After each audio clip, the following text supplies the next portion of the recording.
Reference hospital limited, বিশ্বমানের স্বাস্থ্যসেবা এখন আমার দেশে। আসসালামু আলাইকুম, আমি ডাক্তার মোহাম্মদ রকমুজ্জামান খান। আমি অ্যাসিস্ট্যান্ট প্রফেসর হিসাবে National Institute of Kidney Disease and ইউরোলজিতে কর্মরত আছি। আমি আজকে কথা বলবো কিডনিতে পাথর কী কারণে হয়, কী কী উপসর্গ নিয়ে আসে, এবং কী কী পরীক্ষা করা লাগে এবং কিডনি পাথরের চিকিৎসা নিয়ে। প্রথমে আমি কথা বলবো কী কী কারণে পাথর হয়। পাথর মেনলি দুই কারণে আমরা দুইভাবে ভাগ করতে পারি। একটা হলো ইন্ট্রিনসিক ফ্যাক্টর আর একটা হলো extensive factor. Extensive factor that means environmental factor. Intrinsic factor কী কী কারণে হতে পারে? এজ একটা নিজে রিস্ক ফ্যাক্টর। 20 থেকে 50 বছর বয়সী মানুষদের পাথর বেশি হয়, মেল পেশেন্ট ছেলেদের পাথর বেশি হয়। জেনেটিক ডিস্ক ফ্যাক্টরের কারণে পাথর বেশি হতে পারে।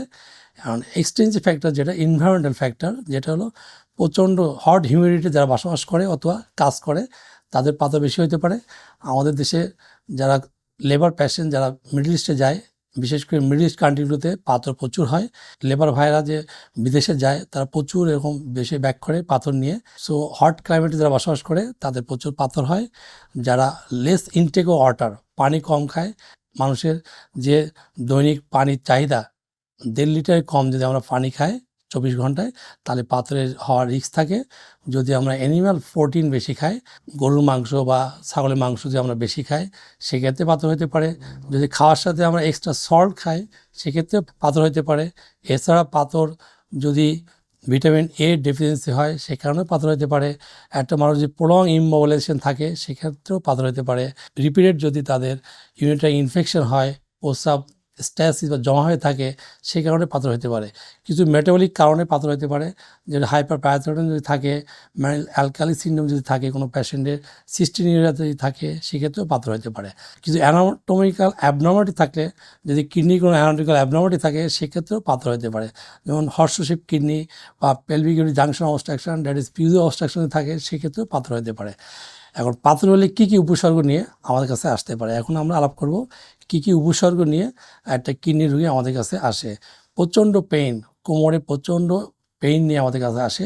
সেটা এক পাশেও হতে পারে, দুপাশেও হতে পারে, এবং এই ব্যথা সহজে সহ্য করা যায় না, এত তীব্র ব্যথা হয়। এই ব্যথা ওখানে স্থির থাকতে পারে অথবা সামনের দিকেও আসতে পারে। এটাকে আমরা বলি লোয়েন টু গ্রোয়েন পেইন হতে পারে। এই ব্যথার সাথে সাথে প্রস্রাবের রাস্তায় জ্বালাপোড়া করতে পারে, কাঁপুনি দিয়ে জ্বর আসতে পারে, প্রস্রাবের রাস্তা দিয়ে রক্ত আসতে পারে, এটাকে আমরা বলি হেমাচুরিয়া। এই পাথর হইলে এই সমস্যাগুলো আমরা রোগীর এই উপসর্গগুলো দেখা দেয়। এছাড়া আরও যে উপসর্গগুলো দেখা দেয় সেটা হলো বমি ভাব হওয়া, নশিয়া, বমি হতে পারে, ভমিটিং, খাওয়ার অরুচি আসতে পারে। এছাড়া অনেক পেশেন্ট আমাদের কাছে আসে কোনো ধরনের উপসর্গ ছাড়াই, অ্যাসিমপ্টোমেটিক্যালি অনেক পেশেন্টই পাথর নিয়ে আসতে পারে। এছাড়া পেশেন্টের হাইপারটেনশন ডেভেলপ করতে পারে, রেনাল ফেলিওর নিয়ে আমাদের কাছে আসতে পারে। এখন যে পাথর হইলে কী কী পরীক্ষা করলে আমরা কনফার্ম হতে পারবো যে ওই রুগী বা আমরা পাথরের সমস্যায় ভুগতেছে। প্রথম একটা টেস্ট করলে আমরা কনফার্ম হতে পারি যে আমরা পাথর কিডনিতে আছে কি নাই। সেটা হলো আল্ট্রাসাউন্ড অথবা KUB means kidney ureter bladder reason যদি আমরা আল্ট্রাসাউন্ড করি, সেই ক্ষেত্রে আমরা কনফার্ম হতে পারি কিডনিতে পাথর আছে কি না। এছাড়া আরও কিছু সাপ্লিমেন্টারি আমরা টেস্ট করি, সেটা ইউরিন RMSCS, এটা দিয়ে আমরা বুঝতে পারি ইউরিনে কোনো ইনফেকশন আছে কিনা, প্রস্রাবের রাস্তাতে কোনো রক্ত যাচ্ছে কিনা। আরেকটা টেস্ট করি, সেটা হলো সিরাম ক্রিয়েটিন, এটা দিয়ে আমরা কিডনি ফাংশন ঠিক আছে কিনা এটা আমরা দেখি। এখন আল্ট্রাসাউন্ড এই পরীক্ষাগুলো করার পরে যদি আমরা ধরা পড়ে যে কিডনিতে পাথর আছে, তাহলে আমরা আরও কিছু পরীক্ষা করি, সেগুলো অ্যাডভান্স টেস্ট। এগুলো হলো আইভিউ অথবা সিটি স্ক্যান। এখন আমাদের মডার্ন টেকনোলজির মধ্যে আমরা সিটি স্ক্যানটা বেশি প্রেফার করি। সেটা হলো কন্ট্রাস্ট অথবা নন কন্ট্রাস্ট সিটি স্ক্যান করে আমরা এই পাথরের কিডনিতে আছে কিনা কনফার্ম হয়।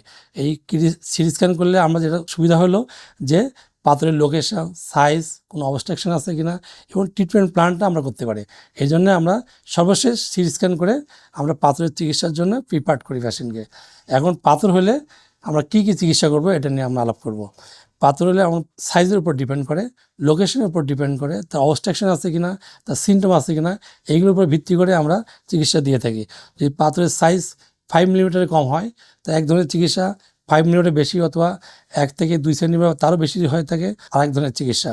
যদি 5 মিলিমিটারের কম হয়, তাহলে আমরা এক্সপেক্টেন্ট থেরাপি দিই। সেটা হলো তাকে আমরা বলি প্রচুর পানি খাইতে। এই পানি খাইলে প্রস্রাবের সাথে অনেক সময় এই ছোটো পাথরগুলো বেরোয় যেতে পারে। আর যদি পাথরের সাইজ বড় হয় 1 সেন্টিমিটার 2 সেন্টিমিটার বেশি হয়, তাহলে আমরা অ্যাডভান্স যে টেকনোলজি দিয়ে এই পাথরের অপারেশনগুলো করে থাকি। তার মধ্যে প্রথম যে অ্যাডভান্স টেকনোলজিটা হলো পিসিএনএল করে আমরা এই পাথরের চিকিৎসা করে থাকি। আর একটা অ্যাডভান্স টেকনোলজি আছে, সেটা হলো আরআইআরএস, কিন্তু আমাদের দেশে মোস্ট পপুলার হলো পিসিএনএল।